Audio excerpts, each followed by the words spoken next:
Kids doctor YouTube channel. இன்று நாம் discuss பண்ற டாபிக் குழந்தைகளுக்கு ஏற்படும் வீசிங் ஆஸ்துமா.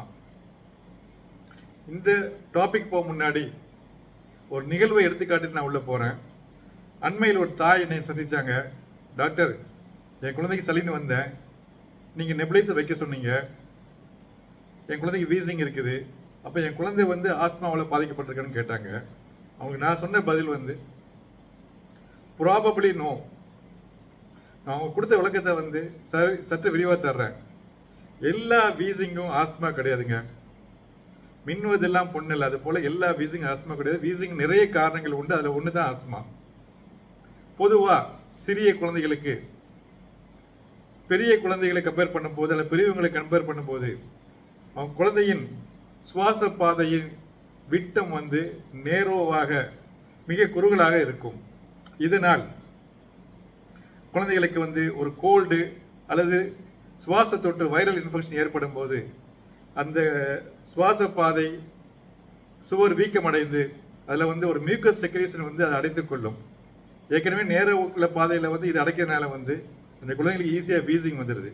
எனவே ஒரு முறை வீசிங் வந்தால் அதை நம்ம ஆஸ்மான்னு பிராண்ட் பண்ணக்கூடாது. ஏன் இன்னும் சொல்ல போனால் பஞ்ச் ஆஃப் டைம்ஸ் வீசிங் வந்த குழந்தை கூட வளரும் போது ஆஸ்மா இல்லாமல் வளர வாய்ப்புகள் இருக்குது. அதனால் இந்த ஆஸ்மான்னு சொல்ல யூஸ் பண்ணும்போது ரொம்ப கேர்ஃபுல்லாக பிராண்ட் பண்ணணும். சரி, இதோட நம்ம குழந்தைகளுக்கு ஏற்படும் ஆஸ்மா பற்றி விவரமாக பார்ப்போம். நான் உங்கள் doctor Mohammed Kisar. Kids doctor YouTube சேனலை சப்ஸ்கிரைப் செய்யுங்கள். இதை மற்றவர்களுக்கும் ஃபார்வர்ட் பண்ணுங்கள். இந்த டாபிக் போக முன்னாடி சுவாச பாதையை பற்றி பார்ப்போம். குழந்தைகளுக்கு அவங்க மூச்சு உள்ளே எடுக்கும்போது மூக்கு வழிய வாய் வழிய காற்று போய் அப்புறம் வின் பைப் ட்ரக்கியாவுக்கு போய் ட்ரக்கியா ரெண்டாக பிரியுது பிராங்கஸ். இந்த பிராங்கஸ் பலதாக பிரிஞ்சு பிராங்கியோல்ஸ், அப்புறம் ஆல்வியில் போய் லங்குக்கு போகுது. இந்த உள்ளுக்கு காற்றுல உள்ள ஆக்சிஜன் அங்கே ரத்தத்துக்கு ஏற்றப்பட்டு ரத்தத்திலேருந்து கார்பன் டை ஆக்சைடு எடுக்கப்பட்டு அது வெளியே இடப்படுகிறது. வெளியே வரும்போது இதே ரிவர்ஸ் டைரக்ஷனில் மூக்கு வழிய வாய் வழிய வெளியே வருது. ஸோ ஆப்டிமல் ரெஸ்பிரேட்டரி ஃபங்க்ஷனுக்கு இந்த சுவாச பாதை அதன் விட்டமும் அதன் பாதையை எந்த அடப்பு இல்லாமல் சரியாக இருக்க வேண்டும். ஆஸ்மாங்கிறது இந்த சுவாச பாதையை நுரையீரலை பாதிக்கக்கூடிய ஒரு நோய். இதில் மேஜர் காம்பனன்ஸ் என்னென்னா ஜெனட்டிக் பரம்பரை, ரெண்டாவது அலர்ஜன்ஸ் அல்லது அலர்ஜி உண்டாக்கக்கூடிய காரணங்கள், பொல்யூஷன், அது மாதிரி.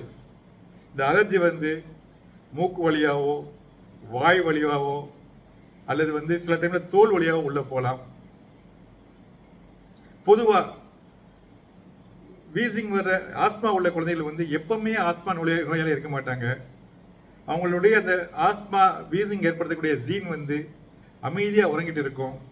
இதை ஏதோ ஒரு பொல்யூட்டன்ஸ் அல்லது ஏதோ ஒரு அலர்ஜி ஏற்படுத்தக்கூடிய பொருட்கள் உள்ள புகுந்து அவங்க அதை தட்டி எழுப்புனா அல்லது ட்ரிகர் பண்ணா அல்லது இரிட்டேட் பண்ணா இந்த சுவாச பாதையின் சோற்றில் சுவாச பாதையின் விட்டத்துக்குள்ள சில மாறுதல்கள் நடந்து ஆஸ்மா உண்டாகிறது. அதுக்கு பேர் ஃப்ளேர் அப்னு பேர்.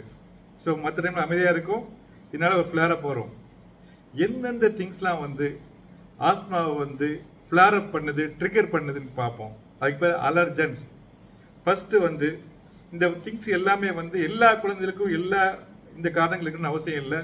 ஒரு குழந்தைக்கு ஒன்று இருந்தால் இன்னொரு குழந்தைக்கு இன்னொன்று இருக்கலாம்.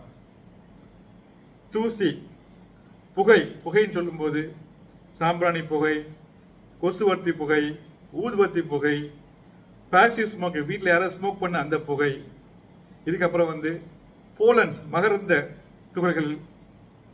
அப்புறம் பெட் டேண்டஸ், வீட்டில் பெட்டு நாய், பூனை, கிளி, புறா இதெல்லாம் வளர்த்தனா அதோடைய இறகுகளுடைய முடிகளும் அதோடைய எக்ஸீட்டா மோஷனும் காஞ்சி அது குழந்தைகளுக்கு வீசிங்க ஆஸ்மாவை ட்ரிகர் பண்ணலாம்.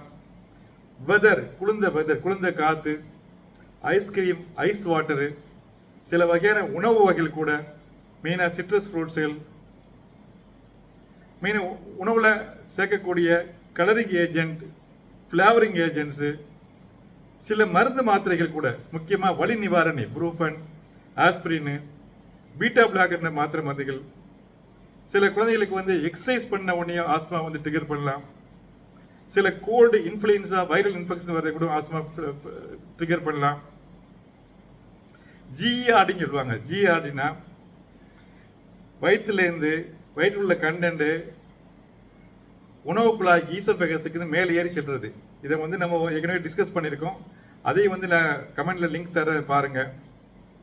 வீட்டில் நம்ம சாதாரணமாக யூஸ் பண்ணக்கூடிய ஸ்ப்ரே, பர்ஃப்யூம்ஸு, இது எல்லாம் வந்து இது வந்து ஒரு எக்ஸாம்பிள் தான். இது நிறைய லிஸ்ட் இருக்குது. இதில் உங்கள் குழந்தைக்கு எந்த பொருள் அலர்ஜியாக இருந்து ஆஸ்மாவை ட்ரிகர் பண்ணி ஃப்ளேரப் வரும்னு சொல்லி நீங்கள் கண்டுபிடிக்கணும். இது எல்லா பொருளும் எல்லா குழந்தையும் இருக்காது. சில குழந்தைகளுக்கு வந்து ஒரு பொருள் அலர்ஜியாக இருக்குது, மற்ற பொருள் எவ்வளோ எடுத்தாலும் அலர்ஜி ஏற்படாது. சரி, இந்த ட்ரிகர் ஏற்படுத்த உடனேயும் என்ன மாற்றங்கள் நடக்கிறது? இந்த மூச்சுக்குழாயில், சுவாசப்பாதை சுவற்றில் வந்து ஃபர்ஸ்ட் வந்து எடிமா, வீக்கம் ஏற்படுது. ரெண்டாவது வந்து இந்த சுவாச குழாயே சுருங்குது, பிராங்கோ கன்ஸ்ட்ரக்ஷன் சொல்லுவாங்க. மூணாவது வந்து சுவாச பாதையில் ஒரு ஃப்ளூயிட் செக்ரீட் பண்ணி அந்த விட்டத்தை அடைக்குது. இந்த மூன்றும் சேர்ந்து இந்த சுவாச பாதையின் விட்டத்தை குறைத்து அந்த கேஸ் எக்ஸ்சேஞ்சை குறைச்சிருது. இதுதான் பெத்தோஜெனிஸ் ஆஃப் சைல்ட்ஹுட் ஆஸ்மா. இதில் என்ன சிம்டம் அறிகுறிகள் குழந்தைகள் வரும் அப்படின்னு பார்த்தோன்னா, இருமல், மூச்சு திணறல், செஸ்ட் டைட்டா இருக்க மாதிரி ஃபீலிங் இருக்கும், வீசிங், விசில் மாதிரி சத்தம் கேட்கும், குழந்தை சோர்ந்து போகும். இன்னும் அதிகமாக ஆஸ்மா இருந்ததுன்னா குழந்தைகளுக்கு வந்து அக்சசரி மசில் ஆஃப் ரெஸ்பிரேஷன், துணை ரெஸ்பிரேட்டரி மசில்ஸ் வந்து ஆக்ட் பண்ணி இங்கே தூக்கி போடும். குழந்தைகள் மயங்கி விழுந்துடலாம், உடம்பு நீளமாகிடலாம். ஸோ இது வந்து காரணம் வந்து லங்ஸில் வந்து கேஸ் எக்ஸ்சேஞ்ச், ஆக்சிஜன் வந்து ரத்தத்துக்கு ஏற்றப்படுறதும் அங்கேருந்து கார்பன் டை ஆக்சைடு வெளியேற்றப்படுறதும் தடுக்கிறதுனால அப்படி நடக்குது. சிறிய குழந்தைகளுக்கு, அதாவது நியூபார்ன் பச்சிளம் குழந்தைகளுக்கு, இன்ஃபேன்ஸ், 1 வயசு கீழே உள்ள குழந்தைகளுக்கு வந்து இந்த சிம்டம்ஸ் டிட்டோ அப்படி இருக்காது. அந்த குழந்தைகள் வந்து இருமலும் அழுதுகிட்டே இருப்பாங்க. இந்த இருமல் நைட்டில் ஒஸ்ட்டாக இருக்கும், பால் குடிக்கவே மாட்டாங்க, ரொம்ப கிராங்கியாக இருப்பாங்க. அளவுக்கு அதிகமாக அக்யூட் சிவியராக போனால் தான் அந்த தூக்கி போடலாம் இருக்கும். சரி, இந்த ஆஸ்மாவை எப்படி ட்ரீட் பண்ணுறது? இந்த ட்ரீட்மெண்ட் போக முன்னாடி இந்த ஆஸ்மாவை எந்த அலர்ஜன்ஸ் ட்ரிகர் பண்ணது கண்டுபிடிச்சி அந்த அலர்ஜன்ஸை தவிர்த்தாலே ஒழிய நீங்கள் என்ன மாத்திரை மருந்து கொடுத்தாலும், என்ன நெபுலைசர் வச்சாலும், என்ன இன்ஹேலர் வச்சாலும் இதை வந்து தடுக்க முடியாது, க்யூர் பண்ண முடியாது தாய்மார்களே. அதனால் நீங்கள் வந்து உங்கள் குழந்தைக்கு வந்து எது பொல்யூஷன் கண்டுபிடிங்க. முக்கியமாக வீட்டில் பெட் அனிமல்ஸை வந்து குழந்தைகளோட டைரக்ட் கான்டாக்டை அவாய்ட் பண்ணுங்க. பெட்டுகளை தவிர்ப்பது நல்லது. இன்டோர் அலர்ஜி இருந்துச்சுன்னா இன்டோரில் வந்து சுத்தமாக வச்சுருங்க. பெட்ஷீட்டை லினன் அப்பப்போ மாற்றுங்க, க்ளீனாக வச்சுருங்க. வீட்டில் புகை போடுறத தவிச்சிருங்க. போலன் டைமில் வெளியில் போகிறத குழந்தைக்கு தவிங்க. முக்கியமாக நம்ம ஊரில் வந்து இந்த அறுவடை காலங்களில் அதுதான் ரொம்ப அலர்ஜென்ஸை காசு பண்ண தவிச்சிருங்க. வந்துட்டு எக்ஸசைஸ்னால குழந்தைக்கு வந்து ஆஸ்மா வந்துச்சுன்னா எக்ஸசைஸ் முன்னாடி டாக்டர் வந்து பரிந்துக்கிற ஒரு மாத்திரையை போட்டுட்டு எக்ஸசைஸ் பண்ண அனுமதிக்கலாம். எக்ஸசைஸை தவிர்க்கக்கூடாது. ஜிஇஆர்னு சொல்லுவாங்க, கேஸ்ட்ரோ ஈசோபேகஸ் ரிஃப்ளெக்ஸ்னால ஆஸ்மாவை ட்ரிகர் பண்ணிச்சுன்னா அதுக்குள்ளே மாத்திரை மருந்து போட்டால் தான் சரியாகும். சில டைமில் வந்து இந்த ஆஸ்மாவை வந்து ஃப்ளூ இன்னும் வைரஸ் இன்ஃப்ளூயன்ஸா வந்து ட்ரிகர் பண்ணால வருஷம் ஃப்ளூ ஷாட் ஒரு டோஸ் எடுத்துக்கலாம். முதல் வருஷம் மட்டும் 2 டோஸு, வருஷம் டோஸ் எடுத்துக்கிட்டா இது வந்து தடுக்கப்படலாம். இது வந்து தடுக்கும் முறை, இதுதான் ரொம்ப முக்கியம். அடுத்து வந்து ட்ரீட்மெண்ட், இதில் வந்து 2 பகுதியாக பிரிக்கணும். ஒன்று வந்து குயிக் ரெஸ்பாண்டர் அல்லது ரிலீவர். குழந்தைக்கு வந்து இப்போ ஆஸ்மா ஏற்பட்டுச்சு, இப்போ உடனே அதை ரிலீவ் பண்ணணும். அப்போது இந்த பிராங்கோ டைலேட்டர், இந்த பிராங்கஸை வந்து விரிச்சு விடுற, சுவாச பாதையை விரிச்சு விடுற பிராங்கோ டைலேட்டர் மருந்தை அல்லது இன்ஃப்ளமேஷனை குறைக்கிற மருந்தை வந்து உங்கள் டாக்டரை கன்சல்ட் பண்ணி அவங்க வந்து மருந்து வடிவிலோ இன்ஜெக்ஷன் வடிவிலோ தருவாங்க. இதே விட பெட்டர் இந்த இன்ஹேலர்னு சொல்லுவாங்க, அதோ அல்லது நெபுலைசர் மூலமாக தரலாம். இந்த ரெண்டுலையுமே வந்து இந்த லிக்விட் ஃபார்ம் ஆஃப் தி மருந்தை வந்து அது அப்படி மிஸ்டாக மாறி அது மூச்சுக்குழாய்க்கு நேரடியாக சென்று வேலையை செய்யும்.